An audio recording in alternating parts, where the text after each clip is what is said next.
Om, saya mau ke ini deh. Kalau memang ternyata ada indikasi pelanggaran tata ruang di situ. Ya, pelanggaran itu kan kalau berbeda dengan apa yang direncanakan. Yang saya takut perencanaannya yang salah, perencana tata ruangnya. Oh, ini berbeda berarti. Beda.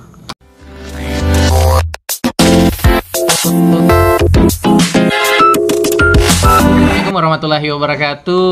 Kembali lagi bersama saya Suramanto Sukirman. Jadi pada Temu Wacana kali ini ada isu yang sangat hangat, terutama di Kabupaten Toli-Toli, karena pada beberapa hari kemarin telah terjadi banjir yang disebabkan oleh curah hujan yang cukup tinggi.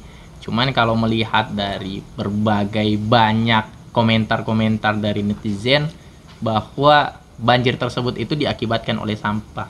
Olehnya saya sudah duduk dengan salah satu pegawai negeri di Provinsi Sulawesi Tengah. Beliau ini memang keilmuan dalam konteks geologi. Dan Om Jambar, gimana kabarnya Om? Alhamdulillah baik, terima kasih bisa bergabung. Terima kasih banyak Om memberikan kami kesempatan untuk duduk bersama.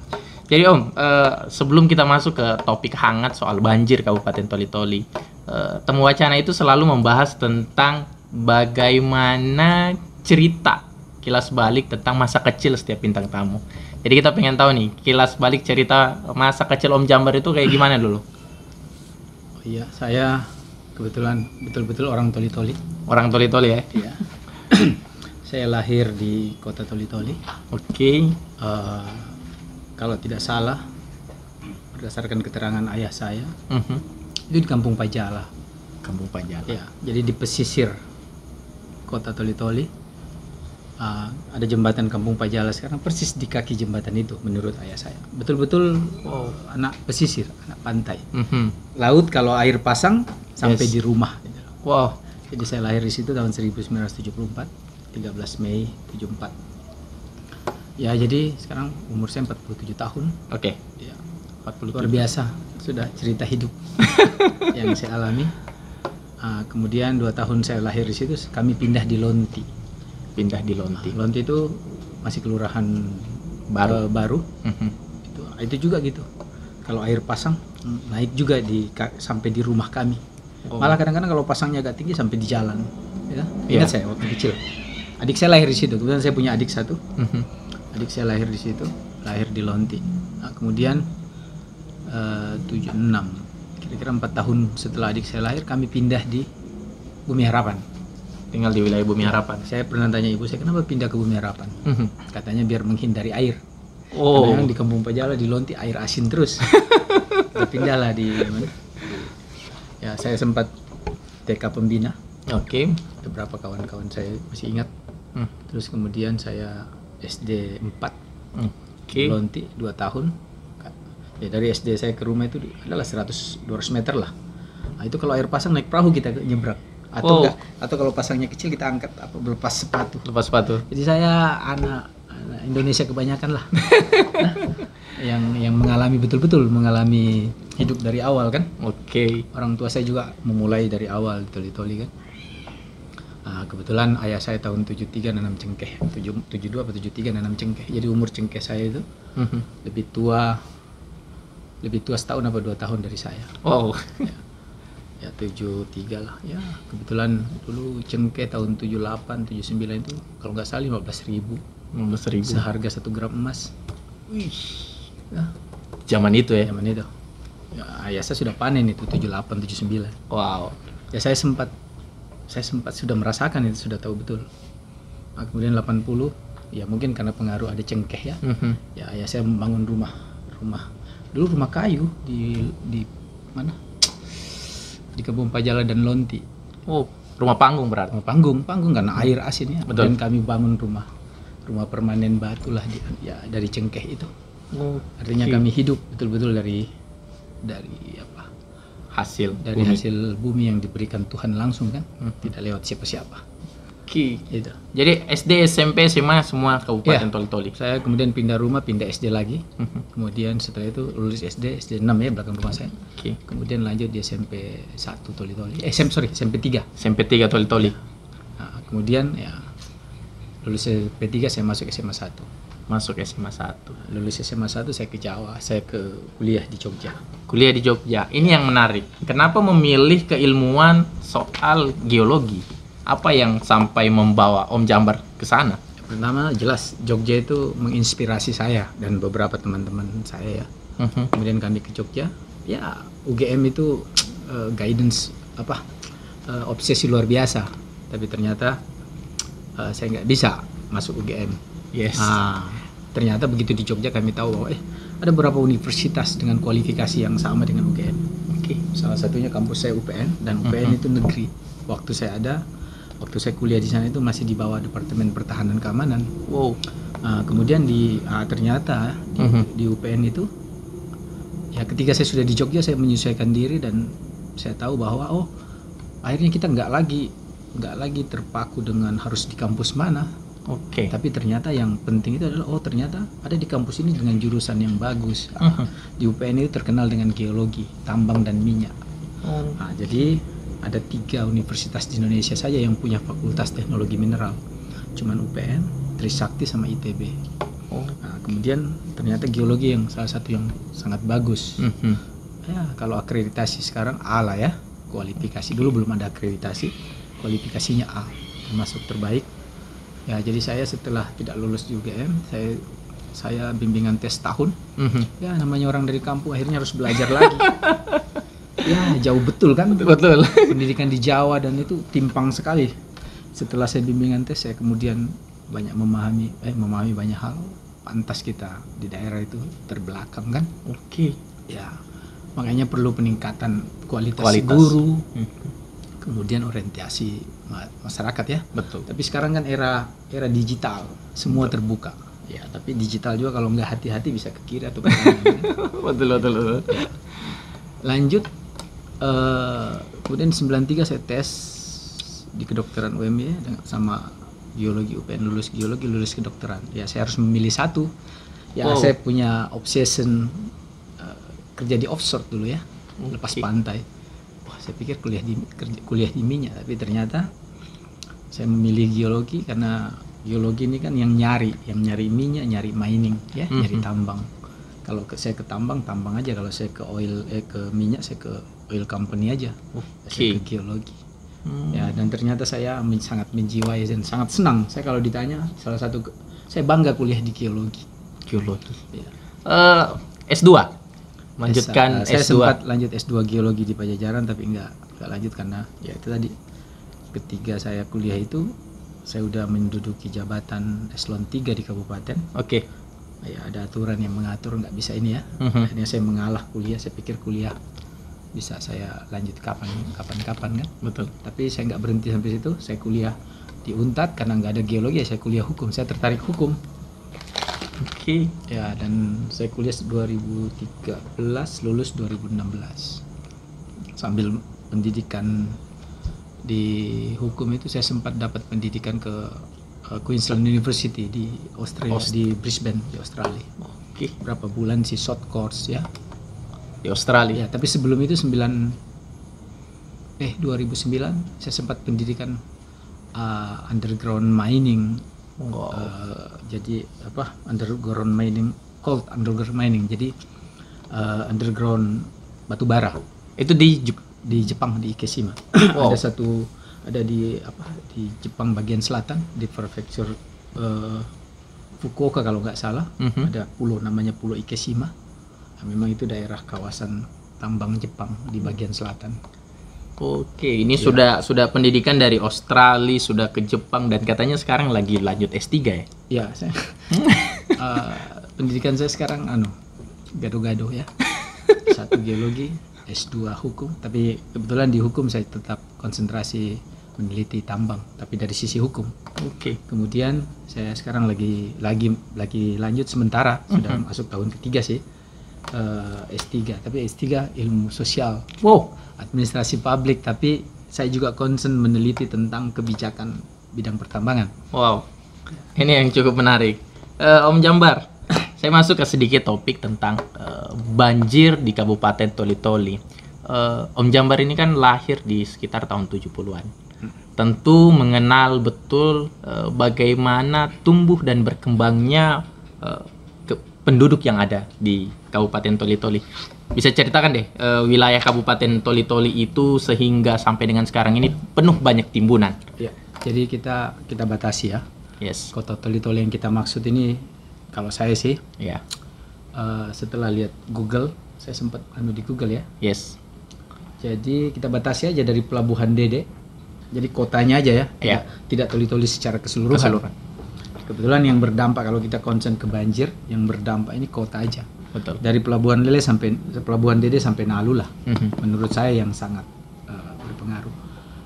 Mungkin sebelumnya saya coba ya supaya ini sedikit ilmiah, Yes. punya dasar ilmiah. Saya bicara dari sudut pandang geologi, Oke. ya kan? Jadi kalau nanti ada yang berbeda pendapat nggak apa-apa, atau mungkin ada yang mau menyampaikan hal yang lain ya. Saya melihatnya dari sisi geologi supaya saya bisa mempertanggungjawabkan secara keilmuan. Oke. Jadi geologi ini kan ilmu mempelajari tentang bumi. Oke. Ya, bagaimana terbentuk bumi? Ya, sampai hari ini kami orang-orang geologi sangat tahu bahwa bumi terbentuk gini, kondisi batuannya seperti ini, yang menyusun batuan di satu wilayah itu ini. Kami tahu lah ya. Jadi begitu. Jadi kalau mau menjelaskan soal Toli-Toli, pertama sisi pengetahuan saya tentang kota Toli-Toli, setahu saya hampir sebagian besar sepertiga wilayah kota yang kita sebut tadi dari Pelabuhan Dede ke Nalu itu ketika pasang air laut, itu intrusi airnya sampai ke dalam kota. Sepertiga. Nah, mungkin karena kotanya kecil aja kita sebut ya. Seingat saya kalau air pasang itu di Panasakan itu ya, kilo 1 ke arah PU itu ya. Iya. Ke arah PLN. Dulu terkenal PLN. Ada PLN. Oh iya. Kalian belum lahir itu. PLN ditutup. Jadi PLN itu ada Hotel Baledako. Iya. Di depannya Baledako itu air asin sampai di situ kalau air pasang. Oh. Nah, sekarang itu persis kalau nggak salah di depan PU. Ya agak ke ini. Terus kemudian sampai di Bapeda. Oh, berlurusan berarti. Ya, sampai di Bapeda, kantor Bapeda belakang itu. Makanya dulu waktu kecil-kecil itu di belakang Bapeda itu banyak sekali kepiting. Terus kemudian SMP 1, dekat SMP 1. Di samping SMP 3 itu ada DDI. Dulu di situ air asin semua kalau air laut masuk ya, sampai jadi situ. Kalau pasang itu air asin di situ, masih asin. Oke. Ya, jadi salinitasnya sudah sangat kecil, berkurang. Salinitas ini nanti akan bisa, salah satu penandanya ini adalah pohon bakau.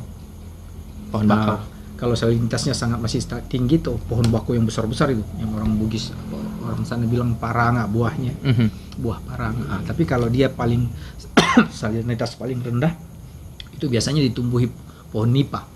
Nipa ini kenapa saya tahu? Karena waktu kecil, waktu SD kami sering dikasih tugas guru, ya kan? Kasih tugas guru itu buat sapu lidi. Oh, membuat sapu lidi. Itu untuk sapu halaman. Kalau pakai lidi pohon kelapa kan halus. Iya. Kita pakai nipa itu keras dia. Oke. Nah, makanya kita sering nyari nipa itu. Saya ingat di belakang Polsek Baulan itu dulu masih ada nipa situ. Yang sekarang banyak kos-kosan ya. Iya. Banyak rumah-rumah sudah kos-kosan. Jembatan itu kalau nggak salah berurusan dengan jembatan Bank Mandiri. Oh iya. Ya, sampai kemudian separuh pasar Bumi Harapan. Sampai belakang Pertamina itu semua dulu asin. Terus kemudian dulu ada empang itu sampai di bawah Kabinuang. Jadi sepanjang kaki Bukit Kabinuang itu air asin semua. Oke. Berarti wilayah rumah 100 itu semua air asin. Air asin ya? Air asin semua, lonti itu kan. Bekas rumah lama saya itu, tempat adik saya lahir. Iya. Semua air asin. Coba petakan hari ini. Iya. Berapa persen yang kemudian jika pasang itu air asin masuk? Air asin ini kan berarti tadi itu ruang air ya. Betul. Ruang air yang ketiga pasang dia masuk. Ketiga itu ditutup. Hari ini coba lihat, tidak ada lagi kan? Semua jadi daratan. Ketiga itu ditutup. Ayo kemana ketiga air pasang? air akan mencari keseimbangan. Dia akan mencari tempat yang rendah, yang tadinya dia harus masuk ternyata ditutupi.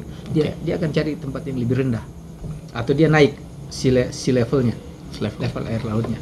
Jadi ingat, air laut itu tidak pernah berkurang, bertambah iya.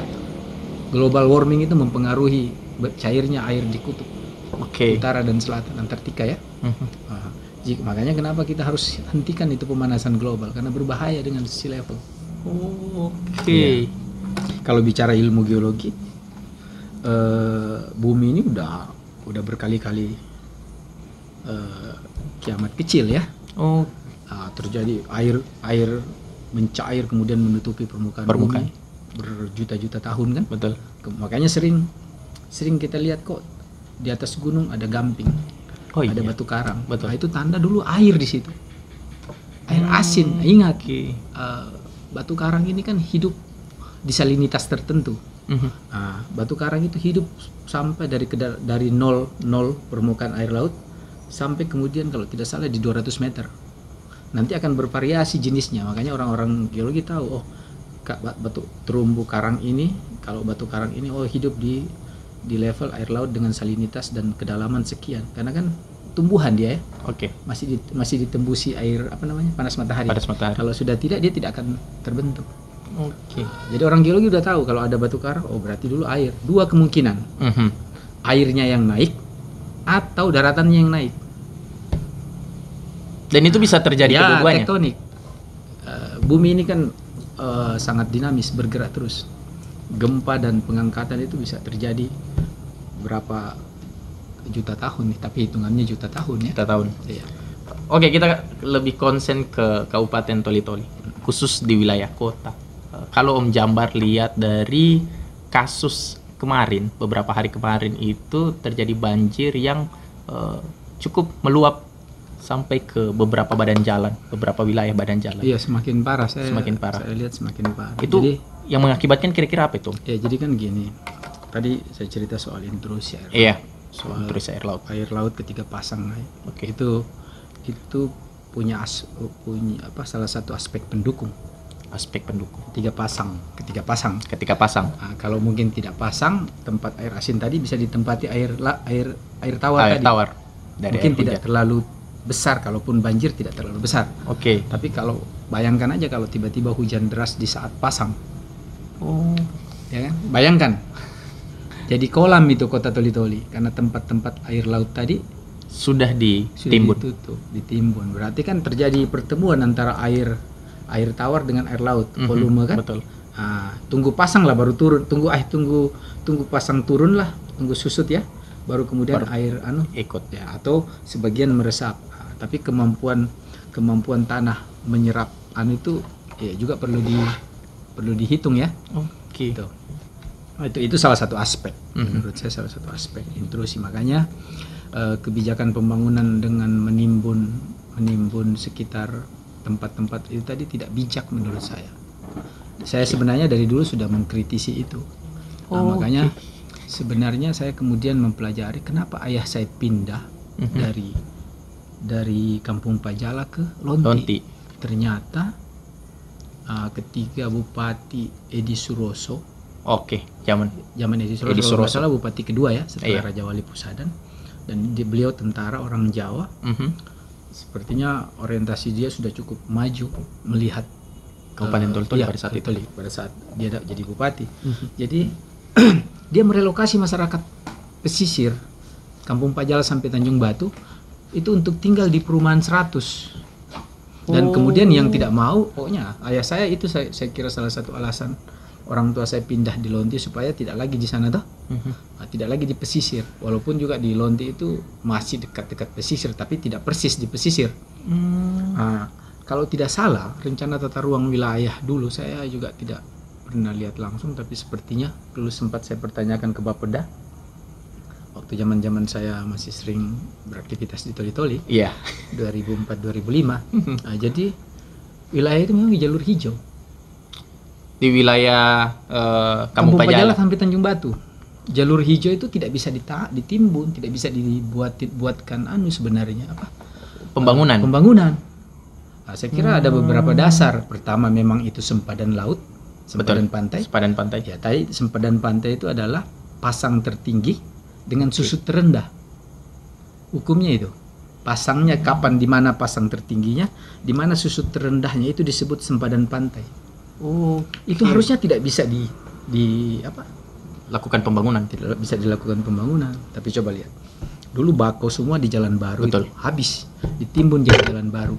Bayangkan berapa volume air, volume ruang air yang tertutup. Coba bisa dihitung sebenarnya itu. Gampang hitungnya. Coba hitung aja berapa volume penimbunan toh. Berapa ketahuan itu. Berapa dulu kedalaman yang kemudian hilang sekarang toh. Coba lihat. Di sebelah Jalan Baru itu habis jadi ditimbun-timbun lagi. Ada saya dengar dulu waktu rencana buat kampus Madako juga kan. Oh iya, Di pesisir. Itu kan wilayah Tadulako. ya, kemudian punya seseorang ya, coba cek ya. Itu kan nimbun itu. Nimbun sempadan pantai itu. Saya kira kan peraturan perundang-undangan ini kan sudah dikaji betul sampai kemudian dikeluarkan supaya tidak dilanggar. Ini tugas teman-teman lah ya. Itu. Kemudian coba lihat. Dibangun pasar Susumbolan. Berapa volume ruang air lagi tuh? Malah disinyalir kalau nggak salah banyak tanah di situ dikapling-kapling. Ceklah sama teman-teman LSM di Toli-Toli. Ya.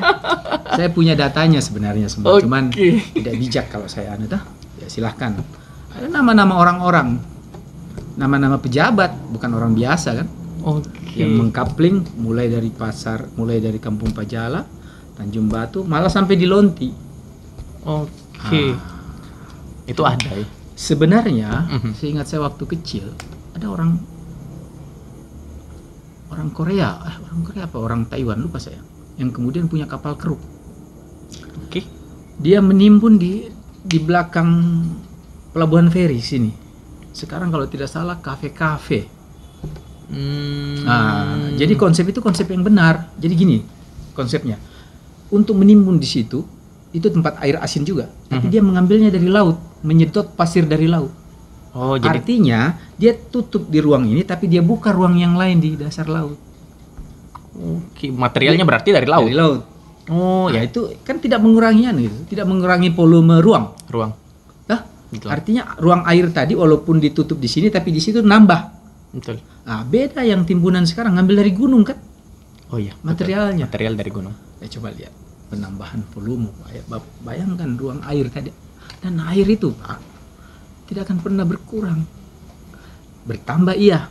Ketiga, terjadi pemanasan global ya. Itu rumusnya berarti air tidak pernah berkurang, bertambah iya. Kecuali bumi ini mengalami pendinginan, tidak ada matahari, tidak tembus ya, membeku lagi di kutub tuh. Tapi kalau hari ini nggak ada, hari ini terjadi global warming, pemanasan global. Tapi bagaimana, berapa persen sih dampak kalau misalnya seperti katanya ini, kalau beberapa pejabat kemarin bilang itu harus ada normalisasi sungai? Ya, saya masih lihat dari satu sisi ya, ada beberapa. Banjir di Toli-Toli ini kan ada beberapa aspek. Ya, kita mulai bicara soal. Berarti tadi aspek penimbunan. Yes, ruang air.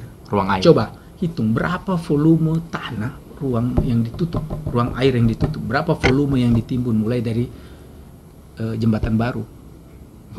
Tadulako 1, 2, 3. Bayangkan sampai tempat tinggal saya itu. Ya? betul. Berapa? Bayangkan berapa itu ditimbun. Belum lagi yang di Panasakan yang saya cerita tadi. Betul. Udah ditutup semua. Belakang Universal. Itu air semua ditutup.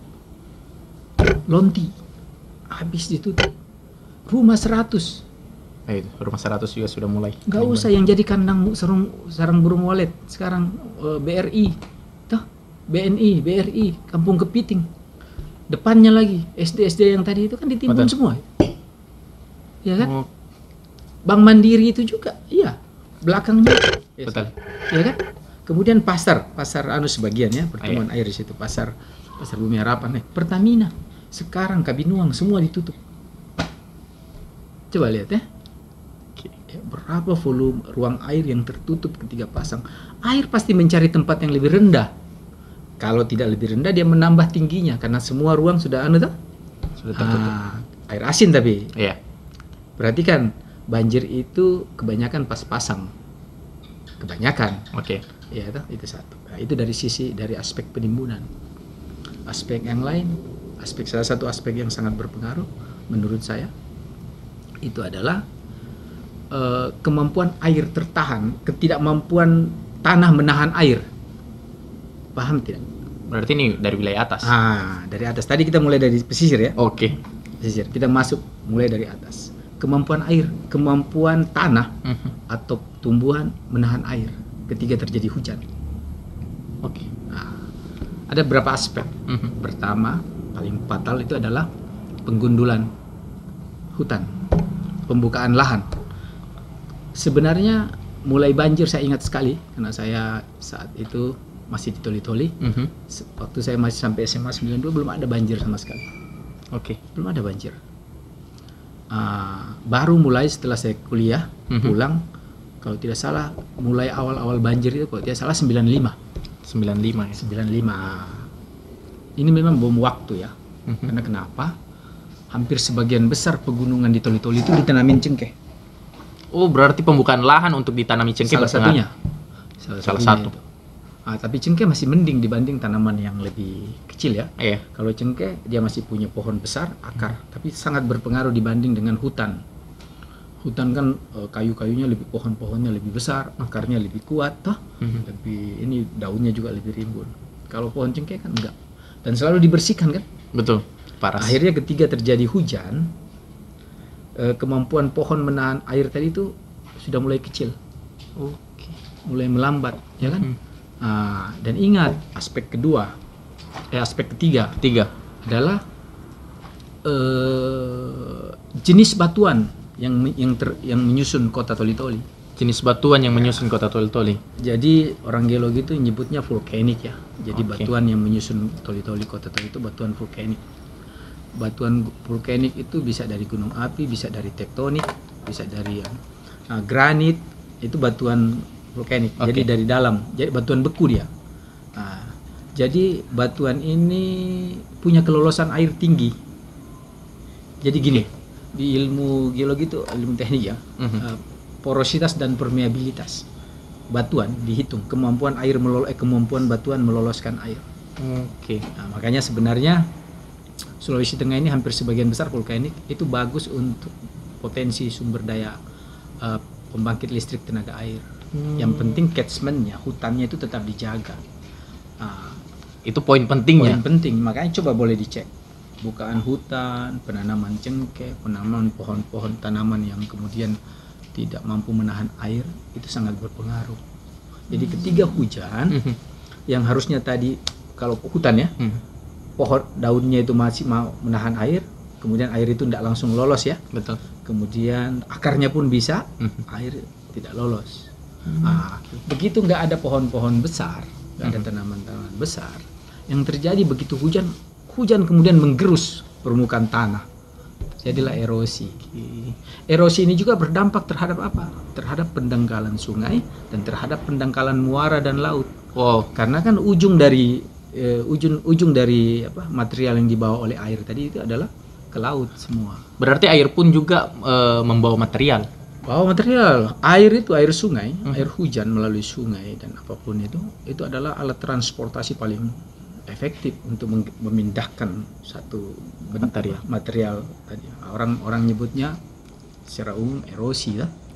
Tapi kan dia membawa erosi itu membawa material.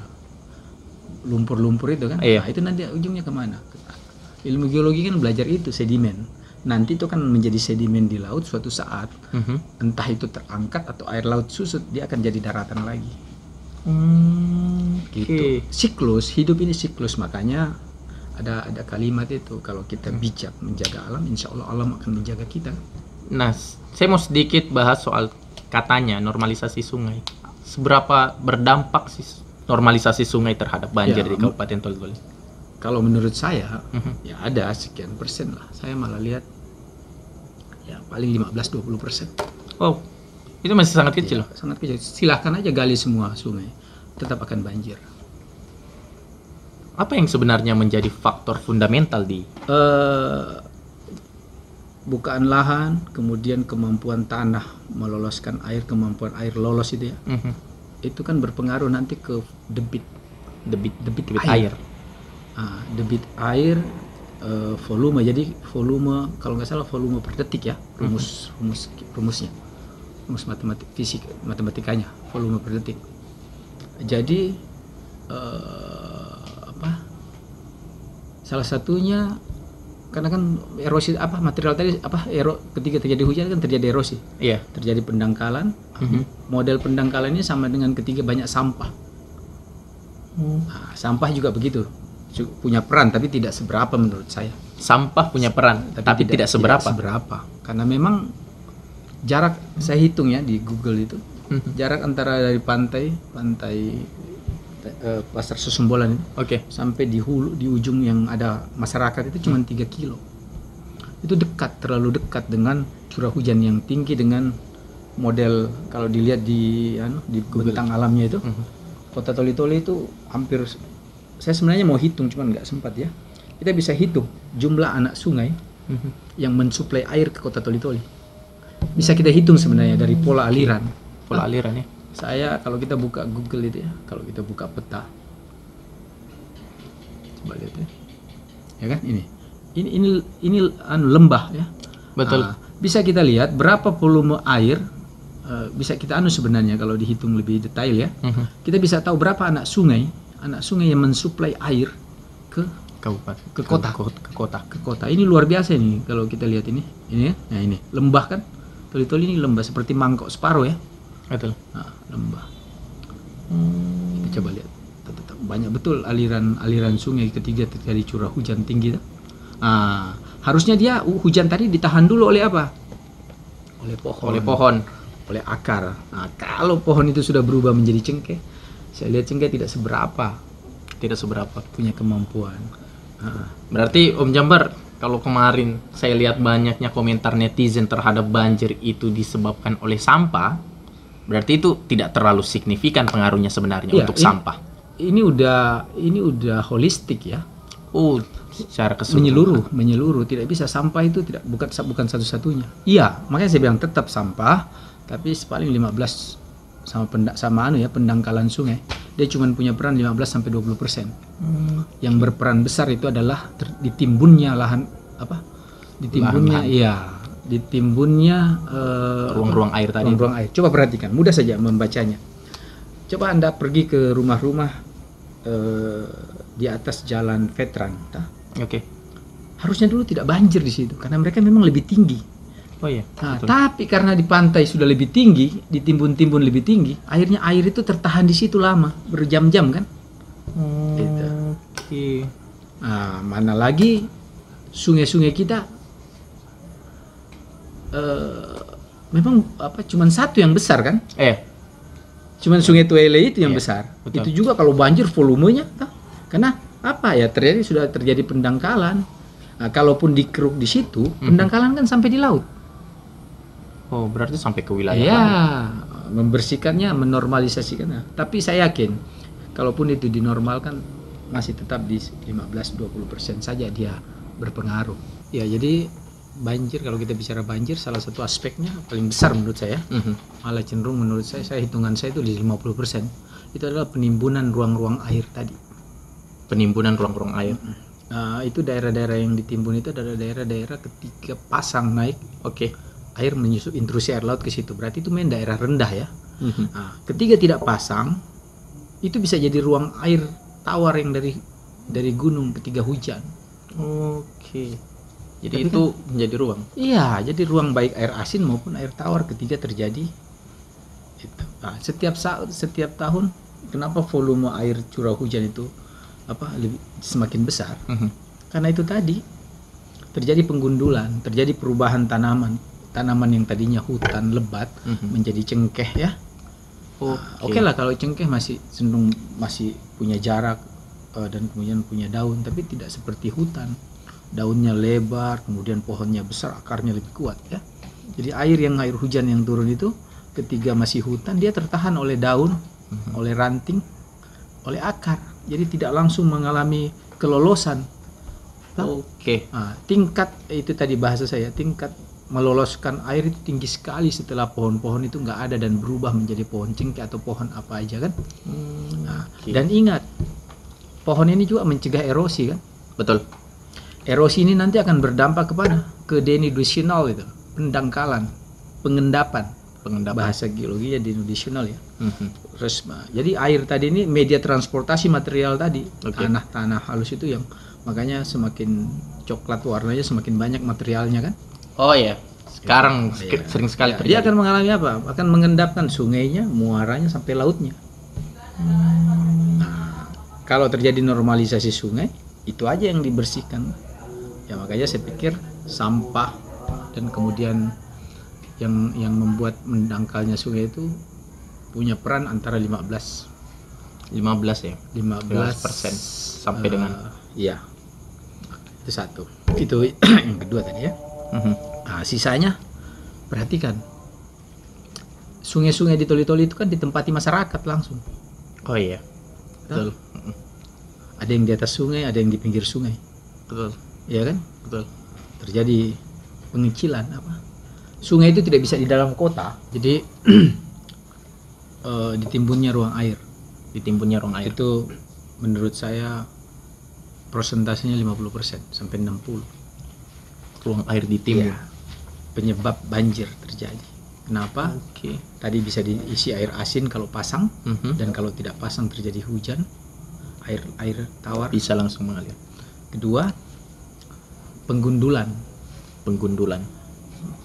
Perubahan tanaman dari hutan tadi menjadi cengkeh di sepanjang gunung Toli-Toli, dan di atas Labengda juga sudah berubah, banyak hutan-hutan yang ditebang, dialihfungsikan. Itu sangat berpengaruh terhadap volume dan debit air. Ya kan? Betul. Kenapa? Akhirnya air hujan tadi tidak tertahan, kelolosannya sangat tinggi, mana lagi batuan vulkanik itu kemampuan menahan airnya sedikit, dia punya banyak pori. Ya, saya geologi, jadi kalau kita lihat ada sifat-sifat batuan yang kemudian kita harus pelajari, kita tahu nanti dia mampu menahan atau meloloskan air. Ya, jadi bukaan lahan dan penebangan hutan itu ya juga sekitar 30%. Berarti untuk sampah itu jauh sebenarnya. 20%, saya lihatnya 15-20% pendangkalan denudational sungai dan sampah. Karena kenapa saya bilang kecil? Jarak antara pantai dan gunung kita itu cuma 3 kilo. 3 kilo. Paling dia nutup sungai-sungai itu berapa sepanjang 3 kilo. Berapa volume denudational? Ke lautnya banyak. Iya. Nah, tapi jarak antara pantai dan gunung juga sangat berpengaruh dengan kecepatan air masuk ke kota. Kan jaraknya pendek, coba panjang. Anggaplah dia 100 meter, 10 kilo, 20 kilo. Jadi panjang airnya masih bisa teraliri kemana? Ini tidak, seperti tumpah dari langit itu. Sudah tidak ada pohon yang menahan, erosinya tinggi, kemudian jarak antara gunung dengan pantai kita dekat sekali. Berarti pengaruh geologinya sangat besar ya? Iya, pengaruh. Jadi volume air itu tidak pernah berkurang, tapi ruang untuk tempat air tadi tidak ada lagi. Akhirnya apa? Yang terjadi ya seperti kolam. Kalau dia tidak pasang tempat yang tadi harusnya air teraliri ke situ, itu tidak bisa lagi karena sudah ditimbun semua. Akhirnya jadi kolam lah daerah-daerah yang rendah. Mulai sekarang rendah di sekitar Masjid Agung ya. Iya, wilayah Masjid Agung paling sering. Nah, jadi seperti seperti mangkok ini. Nah, tunggu air meresap ke tanah sendiri atau ke mengalir ke laut ketika air tidak pasang kan? Iya. Pelan-pelan. Gitu. Jadi peran ya saya ulang lagi ya. Kontribusi lahan-lahan yang ditimbun, ruang-ruang air yang ditimbun sangat besar. Kemudian penggundulan hutan, perubahan alih fungsi ke tanaman lain. Cengkeh, sebagian wilayah kita cengkeh, itu juga sangat berpengaruh. Nah, kemudian ada peran sampah dan pendangkalan sungai. Ya, kalau dilakukan normalisasi akan sedikit berpengaruh, tapi berapa persen? Ya, tidak menurut saya tidak signifikan. Berarti kalau begitu Om Jambar, sebenarnya dari dulu ada tata ruang yang sebenarnya penyalahan dari tata ruang. secara pribadi tidak pernah lihat betul sekarang ya tata ruang wilayah Toli-Toli. Tapi seingat saya ketika saya dengan teman-teman dulu di LSM 2004 2005 kita melihat cetak biru rencana pembangunan wilayah pesisir kita. Jadi direlokasilah masyarakat di wilayah pesisir, termasuk kenapa orang tua saya pindah ya. Nah, masyarakat yang tidak punya rumah diberi rumah oleh bupati kala itu Edi Suroso menjadi rumah 100. Nah, tapi rumah 100 itu juga ruang air asin di situ. Banyak orang yang tidak mau tinggal karena air asin. Air garam juga kalau pasang juga air naik situ. Nah, tapi rumah situ rumah panggung semua ada 100 dulu, makanya disebut rumah 100. Rumah sosial 100. Nah, itu untuk apa? Supaya masyarakat yang tinggal di pesisir direlokasi pindah di sana. Pesisir itu jadi jalur hijau, tidak boleh ada. Nah, tapi sekarang apa? Jalan baru, pasar Susumbolan. Betul. Kalau Tanjung Batu kan sudah dibangun sejak zaman Belanda. Nah, tapi kemudian ditimbun lagi ke sananya pelabuhan feri, ke Lonti dan sebagainya, Nalu. Coba lihat, coba kalau kita lihat ada banyak dari peta kelihatan itu ada tempat penimbunan baru. Sama likat semua, bayangkan dari rumah 100 itu sampai di kaki sama likat SD berapa situ? SMP apa SMA situ? SMA. Ada saya lihat sekolah baru kan? Itu air asin semua sampai di situ. Sekarang sudah ditimbun semua kan? Masih kelihatan, masih ada jembatan itu. Coba kalau pasang, itu jembatan itu hampir naik air kan? Air asin. Om, saya mau ke ini deh. Kalau memang ternyata ada indikasi pelanggaran tata ruang di situ. Ya, pelanggaran itu kan kalau berbeda dengan apa yang direncanakan. Yang saya takut perencanaannya yang salah, perencana tata ruangnya. Oh, ini berbeda berarti? Beda. Kalau pelanggaran tata ruangnya udah benar. Kemudian tidak sesuai itu pelanggaran. Tapi yang saya takut yang merencanakan tata ruang itu juga tidak tepat merencanakan. Nah, kenapa? Kan terjadi perubahan setiap 5 tahun kalau tidak salah. Iya, betul. Nah, dulu rencana Edi Suroso tidak bisa membangun di pesisir itu. Makanya orang direlokasi. Sepertinya ada perubahan, merubah tata ruang itu. Nah, makanya tidak kena hukum kan ketika dibangun pasar Susumbolan. Nah, saya sih mendengarkan bahwa ketika dibangun jalan baru pasar Susumbolan itu adalah visi misi ketika bupatinya Ma'ruf Bantilan. Ya kan beliau punya konsep itu Totata Tosami. Konsep itu konsep apa namanya? Toli-toli Tawau, Toli-toli Mindano kalau nggak salah. Itu kayaknya konsep dagang, mengembangkan mengembangkan usaha apa namanya? Infrastruktur perdagangan untuk perdagangan. Ya, jadi dibangunlah infrastruktur itu di pesisir. Kalaupun ada konsep seperti itu kan tidak boleh mengabaikan ruang. Tata ruang yang sudah direncanakan. Entah apakah tata ruang itu dirubah, kemudian bisa membuat pasar. Pasar itu juga sebenarnya tidak boleh. Kenapa dibuat pasar Bumi Harapan, supaya pasar ikan yang dulu di Susumbolan itu tidak ada lagi. Jadi memang itu bisa, malah menurut saya itu bisa jadi ruang wisata, ruang pariwisata. Contoh Palu, sepanjang 7 km kan tidak ada pembangunan di pesisir. Reklamasi dihentikan. Tidak ada, dihentikan semua ya. Pokoknya 7 km itu jadi ruang apa? Jadi ruang pariwisata. Apalagi pasca gempa kemarin sudah dibuat tanggul semua tuh. Semakin jelas bahwa tidak boleh ada pembangunan di situ. Jarak 200 meter. Berdasarkan tata ruang tata ruang wilayah kegempaan. Daerah tsunami ya. Kecuali yang sudah ada contoh Citraland ya. Tapi sepanjang itu tidak boleh. Ada sekitar 7 kilo. Itu bersih. Nah, harusnya Toli-Toli sepanjang mulai dari Nalu, Lonti ya. Lonti Nalu itu tidak boleh dibangun.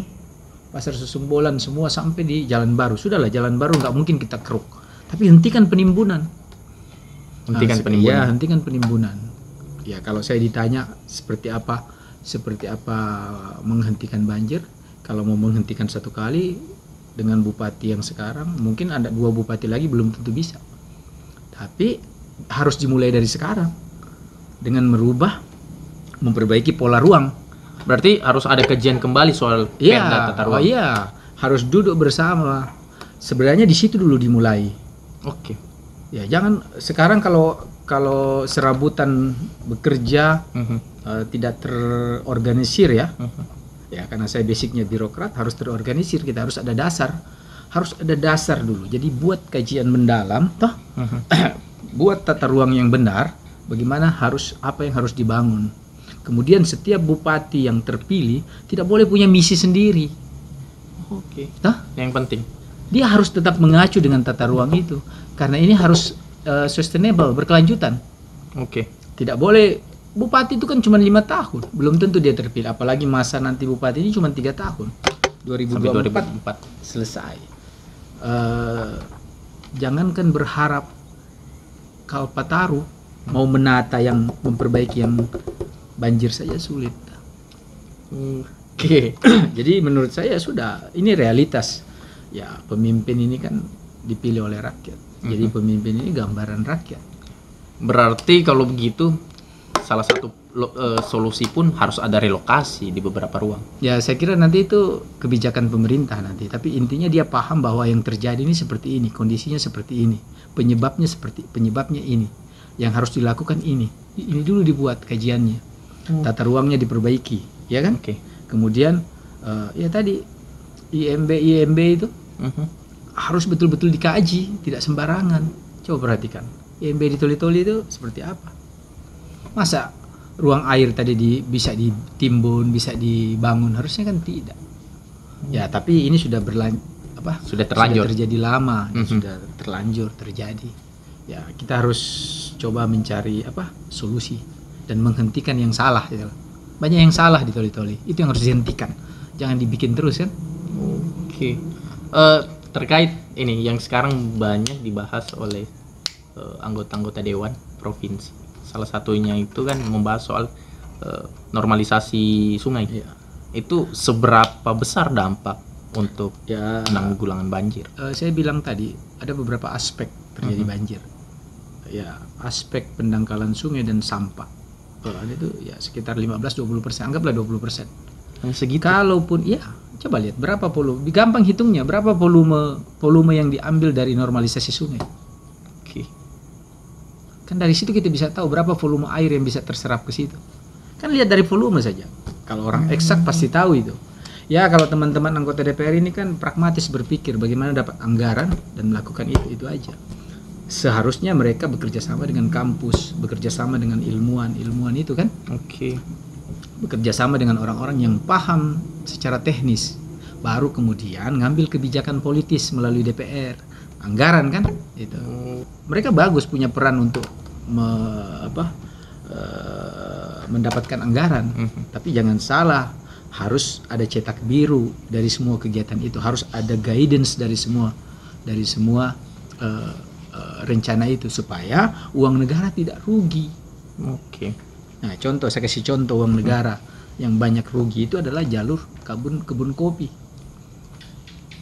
Saya orang geologi, kebun kopi itu batuan metamorfik, batuan yang gampang runtuh karena akibat tekanan, terbentuknya akibat tekanan. Apalagi banyak penggundulan jadi hari ini dikerja, tahun ini dikerja, tahun depan dikerja lagi. Longsor terus karena tidak saling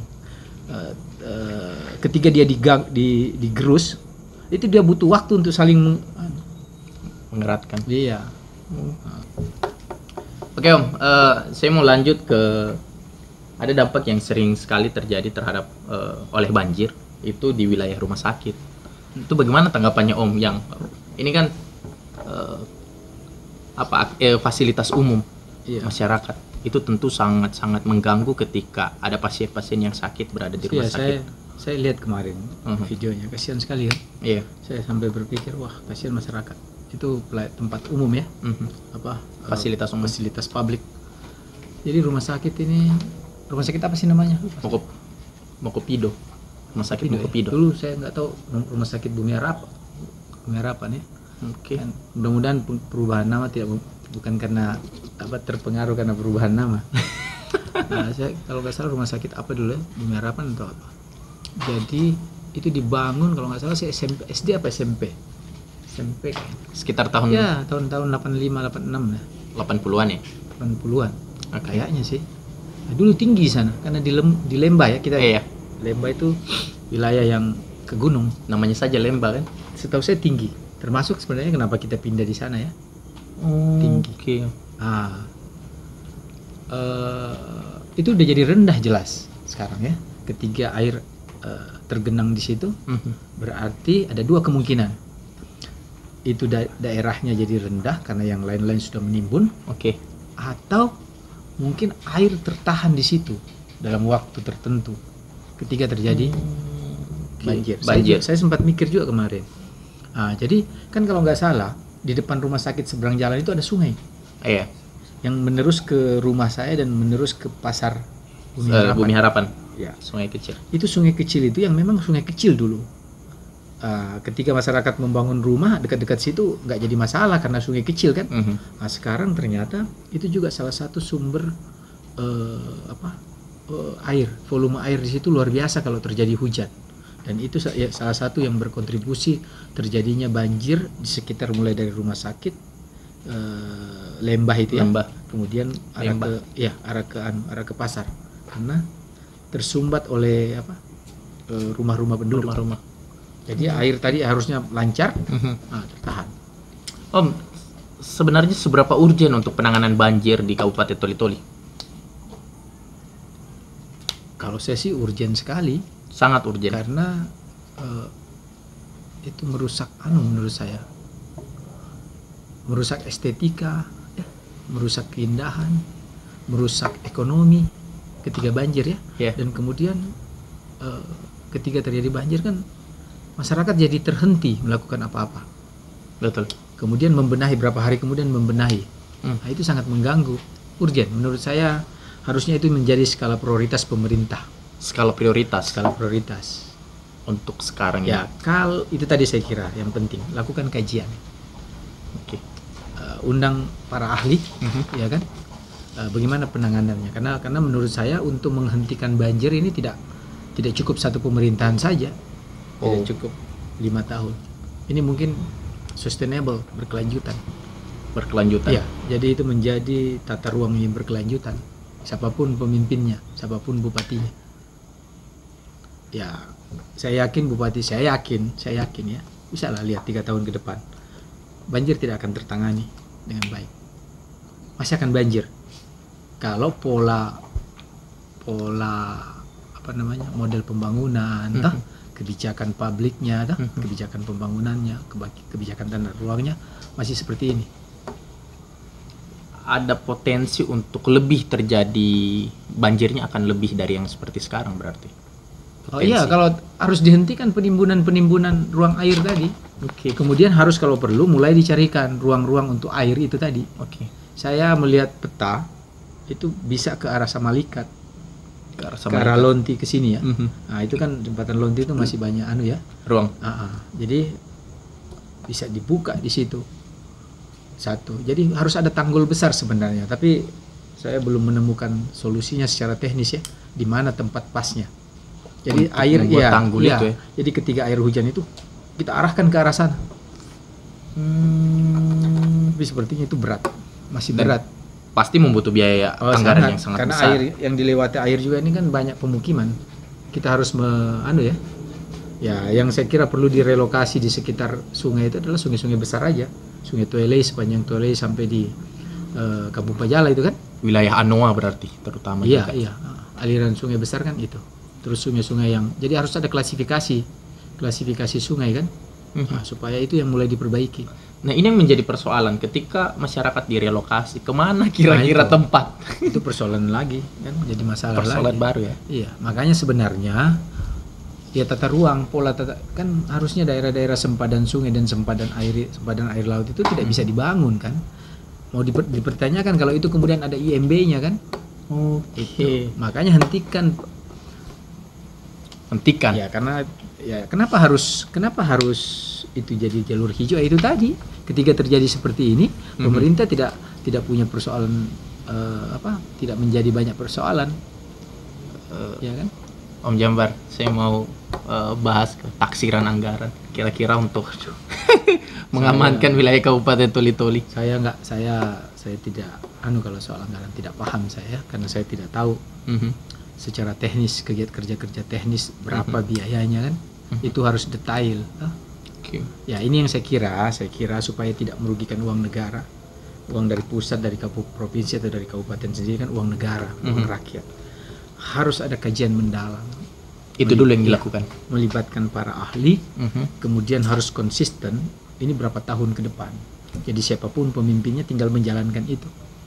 Oke. Gitu. Berarti harus ada rule game solusi. Dari situ bisa ketahuan, dari setiap dari perencanaan itu bisa ketahuan. Dari kajian itu ya bisa ketahuan perencanaannya seperti apa tahun ini, supaya teman-teman anggota DPR juga, baik anggota DPR kabupaten, kemudian teman-teman anggota DPR provinsi, kemudian pusat, mengacunya ke situ, menurunkan anggaran supaya tepat gitu loh. Itu yang harus dilakukan. Ya, kajian melibatkan para ahli baik tata ruangnya maupun perencanaan penyelesaian masalah banjir. Makanya Toli-Toli itu butuh pemimpin yang cerdas. Ini saran yang cukup pas. Ya. Jadi masyarakat sudah harus belajar memilih pemimpin yang cerdas. Pemimpin juga ini kalau tidak sanggup harus juga bisa merasa. Kenapa? Pertanggungjawabannya bukan cuma ke negara, tapi ke Tuhan kan. Ya. Om Jambar, ini yang saya mau tanya ke Om Jambar. Om Jambar ini punya ilmu itu.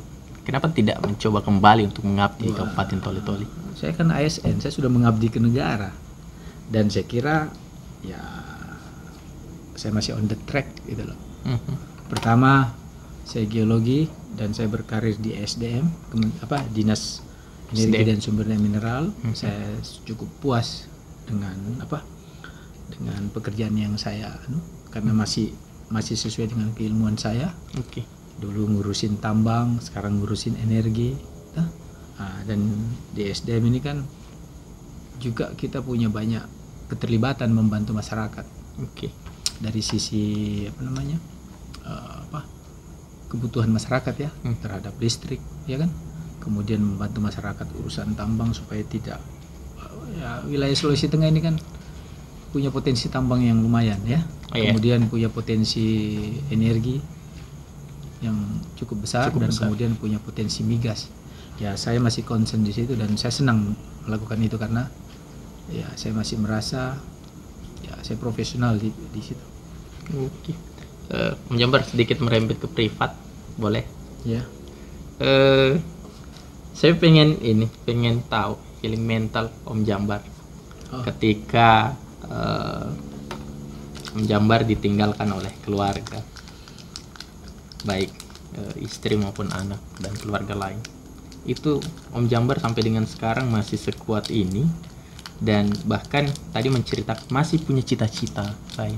Itu bagaimana sebenarnya healing mental sampai Om Jambar seperti sekarang ini? Ujian itu kan sudah ketetapan Allah ya. Saya diuji. Jadi istri saya meninggal, kemudian 3 anak saya meninggal. Ya, saya pernah dengar sih istilah kemalangan. Ya, istilah sih. Kemalangan terbesar seorang orang tua itu adalah ketika ditinggal mati anak-anak. Tapi saya percaya apa yang terjadi di hidup saya ini adalah ketetapan Allah. Dan itu sudah garis hidup saya dan sudah ditulis di Laul Mahfuz ya. Dan kemudian saya sepakati sebelum saya terlahir ke dunia. Tapi berat. Kalau saya ditanya, saya masih sakit sebenarnya. Masih secara psikologi masih sakit. Cuman saya harus belajar dan harus ikhlas menerima itu. Dan ya makanya saya tidak berhenti berpikir, karena itu salah satu yang membantu saya untuk tidak selalu mengingat ketiga almarhum anak-anak saya kan, dan istri saya serta bapak mertua dan pembantu saya. Ya, saya kira ketetapan Allah ini kan sudah ditentukan kepada setiap manusia. Yes. Ya, saya punya banyak obsesi dan cita-cita, itu juga adalah bagian dari atau metodologi saya supaya tidak terlalu mengingat dengan kesedihan yang terjadi di hidup saya. gempa ini ya kematian anak-anak saya ini persis 28 September ya, 3 tahun. Saya kira ini juga bagian dari mengenang itu ya. Itu tidak mudah. Tidak mudah. Sekali tiga ya. Sekali hilang tiga-tiganya setelah ibunya meninggal. Tapi bukan saya aja. Gempa itu merenggut ribuan jiwa kan. Nah, itu yang sedikit juga menguatkan saya bahwa ini sebenarnya bukan cobaan buat saya, ini cobaan buat Sulteng ya. Betul. Buat Sulawesi Tengah, buat orang-orang Sulawesi Tengah. Dan ini bukan musibah. Saya memahami ini bukan musibah, ini ujian. Ya, saya memahami itu. Dan kemudian ya saya harus menjalani. Saya tidak bisa melawan dan tidak bisa mengelak dan tidak bisa berandai-andai. Yang saya harus lakukan adalah mengikhlaskan dan menerima, ya, dan tetap percaya bahwa apapun yang terjadi itu adalah ketetapan Allah. Luar biasa. Om Jambar, ini yang menarik buat saya dengan umur yang sekarang, dengan hari ini yang sudah Om Jambar capai, masih adakah cita-cita yang ingin dicapai? Ya, saya ASN ya. Saya mengabdi buat rakyat, buat masyarakat, buat bangsa ya. Itu melalui bidang saya. Ya, saya masih sekolah S3, saya selalu berpikir saya juga punya banyak dosa ya. Saya tidak tahu seandainya surga dan neraka itu ada. Mungkin jalan saya masuk surga itu salah satunya adalah ilmu yang bermanfaat. Ilmu yang bermanfaat.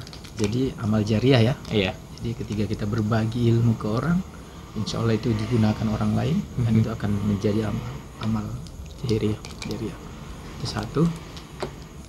Kedua, ya selagi masih bernapas, kita harus punya banyak mimpi yang baik ya. Jadi saya ASN, saya on the track. Kalau saya ditanya mau berkarirnya kemana ya, hari ini saya belum kepala dinas. Insya Allah saya menuju ke sana. Kalau perlu lebih dari Amin. itu. Ya, kalau perlu mungkin bukan untuk Sulteng aja. Ya saya bisa ke Jakarta, saya bisa berkarir di kementerian kan. Wow. Ini yang luar biasa. Itu keinginan. Kadang belum tentu bisa, tapi paling tidak kita punya tujuan. Itu. Saya kira hidup ini soal tujuan saja. Soal tujuan. Om Jambar, terakhir deh. Pesan kepada masyarakat Toli-Toli, saran kepada bahkan mungkin pemerintah daerah Kabupaten Toli-Toli secara keseluruhan, karena kita anggap bahwa kita prihatin dengan Kabupaten Toli-Toli dan mungkin dengan cara ini mungkin kita bisa saling memberikan dukungan maupun sedikit hal-hal yang bisa memberikan kebaikan untuk Kabupaten Toli-Toli secara umum. Yes, pesan. Ya sama sih, secara bahwa pertama kita harus bertanggung jawab dengan apa yang kita lakukan. Itu satu. Saya masih punya ponakan juga di sana ya. Saya lihat mereka tumbuh bagus dan sekarang sudah ada yang kuliah di Makassar, ada yang kuliah. Saya kira anak-anak muda itu sudah harus mulai berpikir positif ya. Apalagi di era digital ya. Lakukan hal-hal yang positif. Apa-apa ini kan mudah didapat hari ini. Ya, yang dulu dilarang itu dengan mudahnya didapat di era digital. Ya, saya kira harus bertanggung jawab terhadap dirinya, terhadap bangsanya dan terhadap negaranya kan. Kedua, saya masih meyakini banyak orang-orang cerdas di Toli-Toli dan juga yang banyak akan keluar juga menjadi cerdas. Ya, saya kira minimal bisa berkontribusi dari sisi pemikiran. Kalau tidak bisa secara fisik balik, paling tidak secara pemikiran.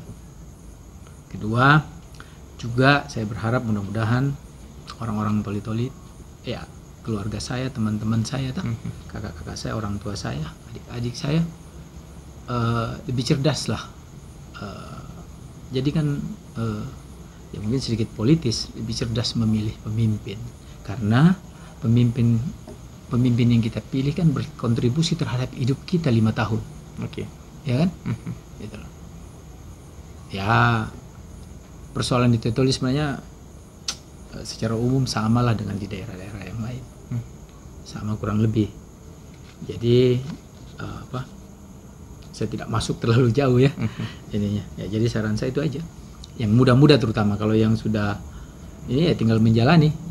Kalau yang anak-anak mudanya ini terutama anak-anak milenial, milenial ya, milenial itu harus bertanggung jawab terhadap dirinya, orang tuanya, agamanya, bangsanya, era digital.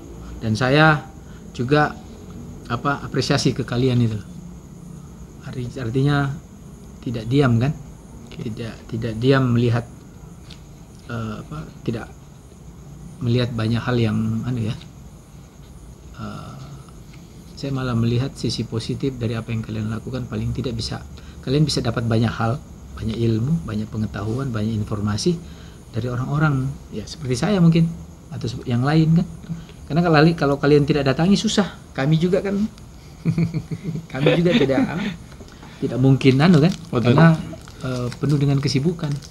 Benar. Aktivitas cuman karena ada Manto, ada yang lain yang saya kira bisa memberi info positif ke masyarakat Toli-Toli. Saya kira itu aja. Terima kasih, saya sudah bisa berbagi ya. Siap. Dan juga mudah-mudahan ini bisa menjadi amal jariah saya. Amin. Dan saya mohon maaf jika ada kata dan ucapan saya yang menyinggung orang lain. Semoga saya dimaafkan. Terima kasih. Amin. Assalamualaikum warahmatullahi wabarakatuh. Oke, itulah Om Jambar Wardana. Terima kasih banyak sudah mau mempersilahkan Temu Wacana duduk bersama. Tetap stay tune di Temu Wacana karena setiap temu yang kami wacanakan selalu ada inspirasi yang kalian tatap. Wassalamualaikum warahmatullahi wabarakatuh.